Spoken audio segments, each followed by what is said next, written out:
बिस्मिल्लाहिर्रहमानिर्रहीम अस्सलामुअलैकुम दोस्तों, नसीम शाह ने गुज़िश्ता कल इंतहाई शानदार डेब्यू किया। बांग्लादेश प्रीमियर लीग में बहुत ही उम्दा किस्म का डेब्यू नसीम शाह की जानिब से हमें देखने को मिला।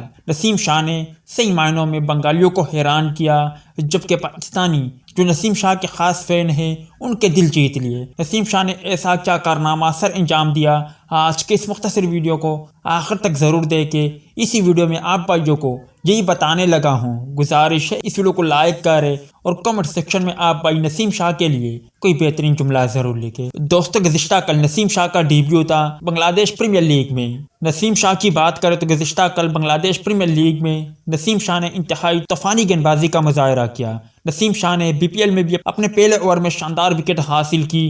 दूसरे ओवर की बात करें तो नसीम शाह ने दूसरे ओवर में एक खिलाड़ी को आउट किया, जबकि तीसरे ओवर में नसीम शाह ने 2 विकेटें हासिल की। मजमूई तौर पर नसीम शाह ने गुज़िश्ता कल बांग्लादेश प्रीमियर लीग के डेब्यू मैच में 4 ओवर के कोटे में 12 रन दिए, 16 डॉट बॉल कराए, जबकि शानदार 4 खिलाड़ियों को आउट किया, जिनकी वीडियो भी सोशल मीडिया पर काफ़ी ज़्यादा वायरल हो रही है।